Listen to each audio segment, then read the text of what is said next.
Bonjour à tous, je me présente, mon nom est Francis Pouliot, je suis le directeur des affaires publiques de la Fondation Bitcoin Canada, un organisme sans but lucratif dont la mission est la promotion, la protection et la standardisation de Bitcoin.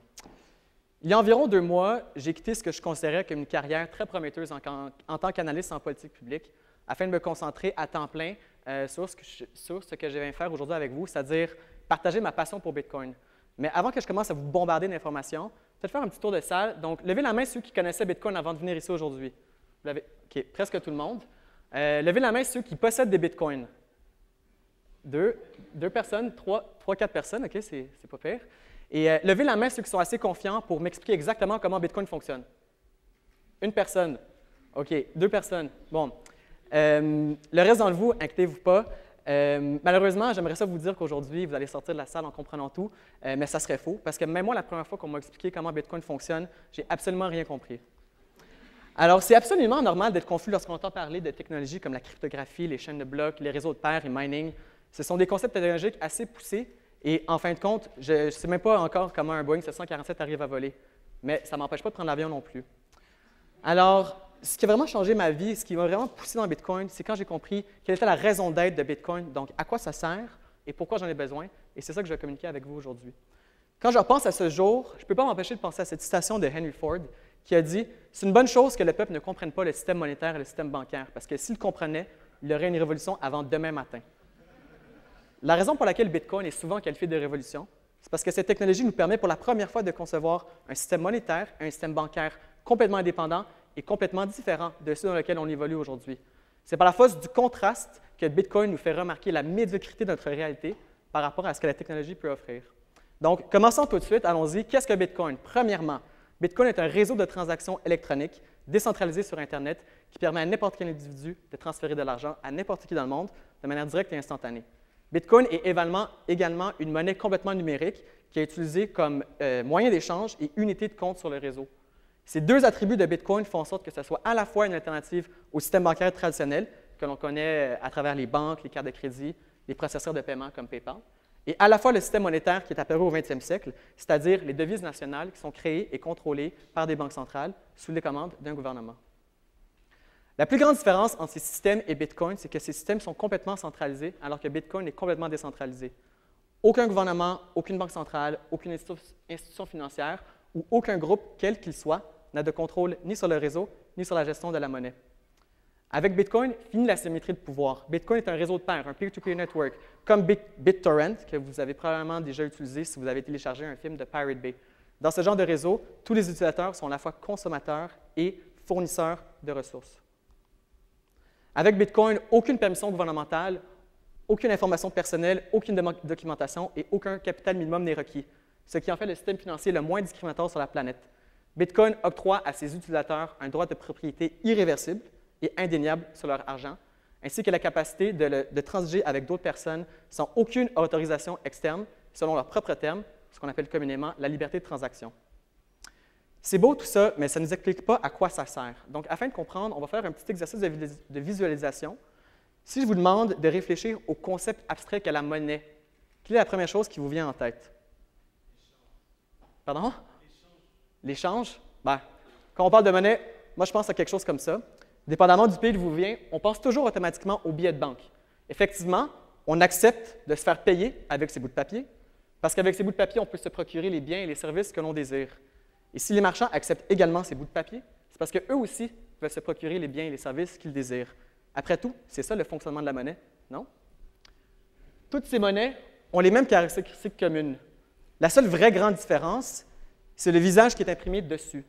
C'est pour cette raison que ces monnaies sont considérées comme une entité propre et distincte qu'on appelle les monnaies fiduciaires.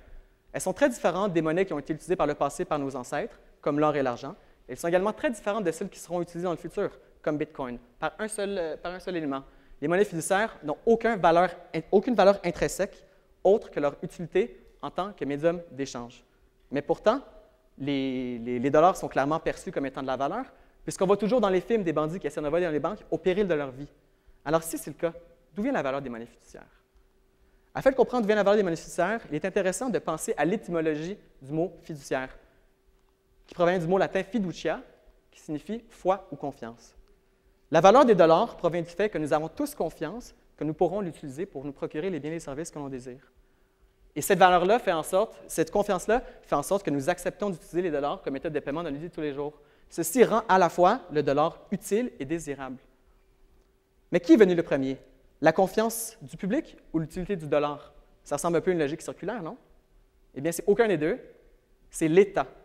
Par diverses lois et réglementations, le gouvernement a rendu obligatoire ou au mieux fortement recommandable l'utilisation de leur monnaie nationale. Il y a plusieurs lois au Canada qui concernent la monnaie, mais celle qui attire le plus l'attention, c'est celle-ci, la loi sur la monnaie, et particulièrement l'article 13.1, qui stipule qu'il est obligatoire au Canada de payer ses impôts en dollars, d'accepter des dollars comme paiement pour des dettes et d'accepter des dollars comme des paiements pour ses produits et services. C'est important de comprendre qu'on n'a pas choisi spontanément d'utiliser des dollars parce que c'est une forme de monnaie supérieure, mais bien parce qu'on est obligé. Donc, la valeur du dollar dépend uniquement des lois et des règlements. Mais si vous avez bien écouté dans votre cours d'économie 101, vous allez dire qu'il manque quelque chose. Parce que oui, un objet de la valeur, s'il est utile, mais il faut également qu'il soit rare. Imaginez si du jour au lendemain, tous les dollars de tout le monde étaient multipliés par 2 dans votre portefeuille. Nécessairement, il vous faudrait 2 fois plus de dollars pour acheter la même chose que la veille. Donc, le pouvoir d'achat d'un dollar aurait diminué par 2, la valeur du dollar aurait diminué par 2. Il faut donc faire confiance à quelqu'un pour s'assurer que le nombre de dollars en circulation n'augmente pas trop rapidement. Dans la plupart des pays, on fait confiance à ce qu'on appelle une banque centrale. Les banques centrales sont habituellement soit des regroupements de banques privées qui ont reçu un pouvoir du gouvernement ou soit une institution gouvernementale en tant que telle. Au Canada, c'est la Banque du Canada. Donc, voici la description qui se donne eux-mêmes. Je n'aurais pas pu le dire mieux moi-même. Nous sommes la Banque du Canada. Nous nous efforçons à préserver la valeur de la monnaie en maintenant l'inflation à un niveau bas et stable. L'inflation. Plusieurs personnes pensent que c'est un phénomène naturel comme les saisons, que c'est inévitable. Mais l'inflation est créée lorsque notre monnaie devient de moins en moins rare. Et notre monnaie devient de moins en moins rare au fur et à mesure que la Banque centrale du Canada imprime des billets ou les fait apparaître de manière numérique à partir d'absolument rien. Au Canada, la valeur du dollar baisse de manière graduelle. On est assez chanceux. Donc là, on voit ici en rouge, c'est la création de la Banque du Canada. Donc, c'est une baisse qui est à peu près graduelle. Dans d'autres pays, les gens ne sont pas aussi chanceux. Par exemple, quand on pense à l'Argentine ou au Zimbabwe, dans ces pays, les banques centrales ont tellement perdu de contrôle sur la création de leur monnaie que dans l'espace de quelques semaines, il devait absolument impossible d'utiliser les monnaies. Ça prenait des millions pour acheter ne serait-ce qu'une douzaine d'œufs. Évidemment, je n'ai pas besoin de vous dire que dans ces pays, ça a été une situation extrêmement chaotique.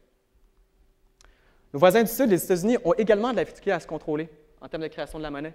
Donc ici, on voit le nombre de dollars en circulation avec une grosse remontée qui commence en 2008. Mais si c'est si mauvais que ça d'imprimer de la monnaie, que ça crée de l'inflation, pourquoi est-ce que les banques centrales le font? Bien, dans la plupart des pays, les banques centrales sont liées à la politique monétaire de leur gouvernement. Les gouvernements, donc, demandent aux banques centrales d'imprimer de l'argent parce que ceci leur permet facilement de financer leurs dettes sans devoir lever des impôts et sans devoir couper des services. C'est assez pratique pour un gouvernement. Grâce à ceci, les gouvernements peuvent financer toutes sortes de projets qu'ils ne pourraient pas autrement. Par exemple, et principalement, des guerres qui sont très coûteuses, des plans de relance économique, et comme on le voit très clairement sur ce graphique, des plans de sauvetage de grandes banques, principalement Wall Street, qu'on appelle communément des bailouts. Donc, ces monnaies que les gouvernements dévaluent selon leur bon désir, c'est la monnaie avec laquelle vous avez investi vos épargnes, et c'est la monnaie avec laquelle vous comptez vous loger et vous nourrir dans un avenir immédiat. Il faut donc avoir confiance que le gouvernement n'a pas nécessairement sa réélection immédiate comme intérêt, mais a bien les intérêts à long terme de chacun de ses citoyens et des générations futures, au moins ce qui a trait à la création de la monnaie. C'est assez problématique lorsqu'on apprend que seulement 14 % de la population mondiale accorde une grande confiance à son gouvernement. Comment utilise-t-on nos dollars?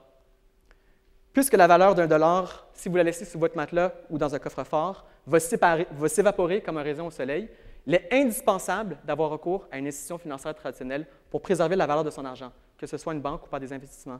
Il est incontournable d'avoir recours à une institution financière pour pouvoir posséder et utiliser de l'argent.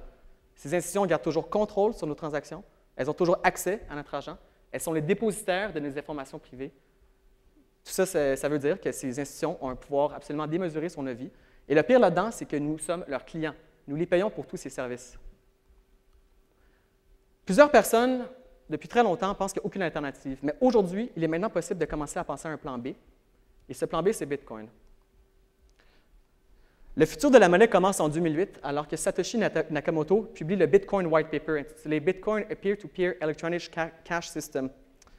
C'est le document conceptuel et technique dans lequel Satoshi Nakamoto explique pour la première fois l'idée et le concept de Bitcoin, mais également explique comment le faire fonctionner. Donc, je ne sais pas si vous savez, mais à peu près 11% des dollars américains sont sous forme physique. Le reste est complètement numérique. Nous avons donc déjà des monnaies complètement numériques. Alors, quelle est l'innovation de Bitcoin? Eh bien, il y a un problème avec les monnaies numériques qu'on appelle le problème du double spending. Comme vous le savez tous, probablement, il est très facile de copier n'importe quel type de données qu'on trouve sur Internet.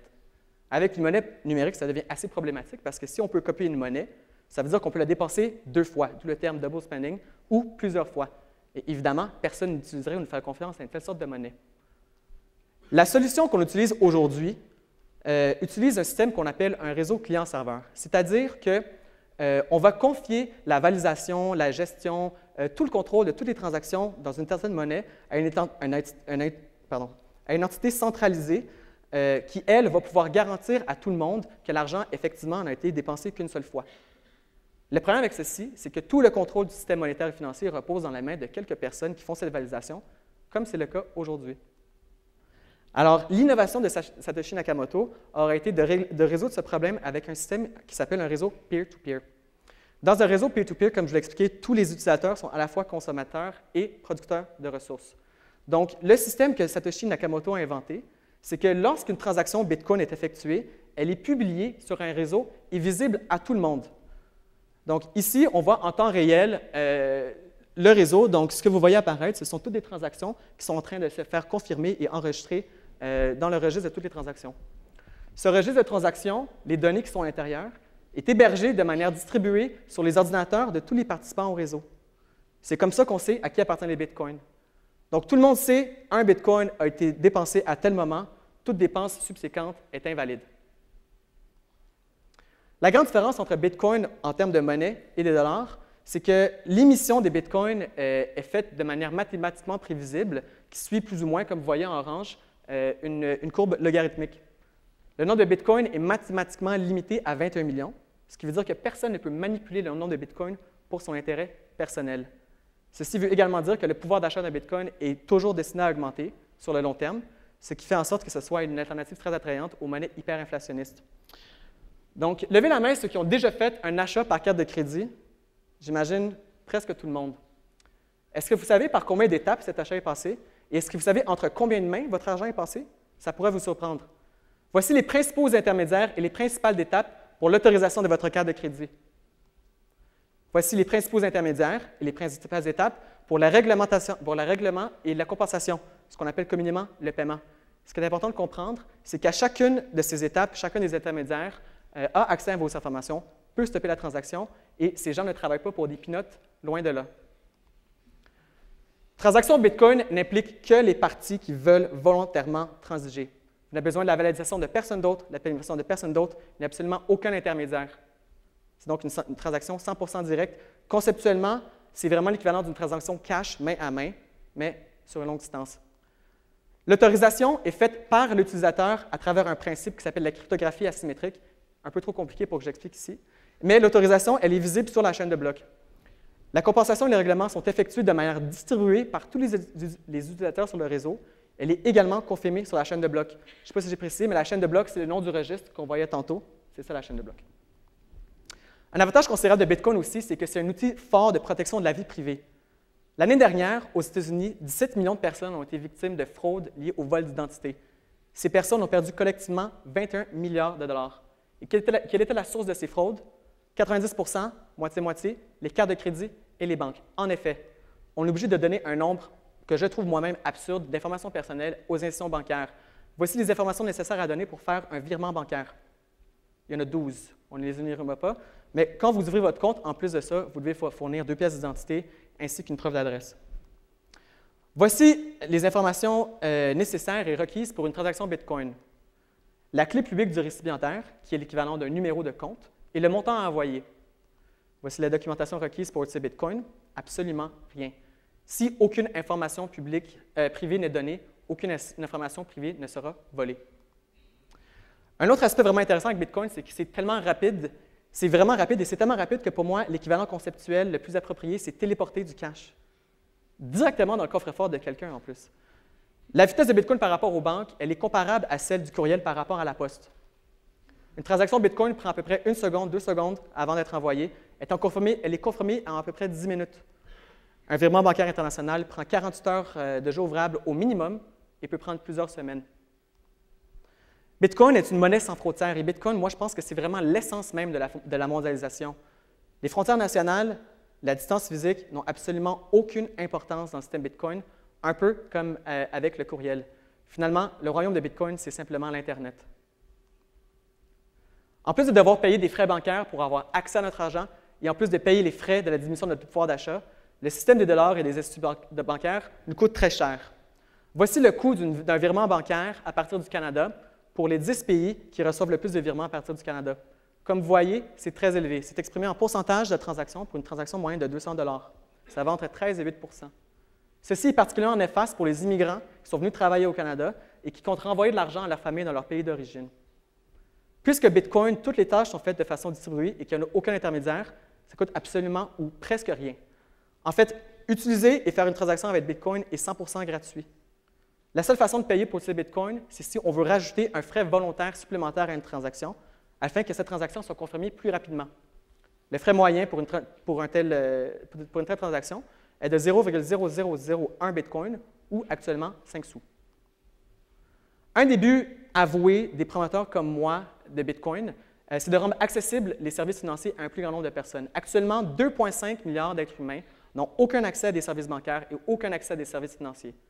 Ceci veut dire qu'ils sont incapables d'adéquatement conserver leur argent ni de la faire fructifier. Ces personnes sont donc incapables de sortir du cercle vicieux de la pauvreté sans accès à un service bancaire. Dans les pays en développement, 59 % des adultes n'ont aucun accès à des services bancaires et financiers. Pourquoi? Voici les 5 raisons principales. Pas de succursale physique, trop de documentation requise, coût élevé de frais de transaction, solde minimum, permission ou contrôles gouvernementaux. Vous l'avez compris, ce sont tous des obstacles qui n'existent simplement pas dans le système Bitcoin.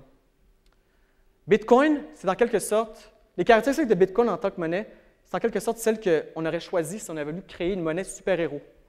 Vraiment, la capacité de se faire téléporter, la capacité d'avoir aucun intermédiaire, c'est quelque chose qu'on n'a jamais vu. Mais Bitcoin, c'est plus qu'une simple monnaie.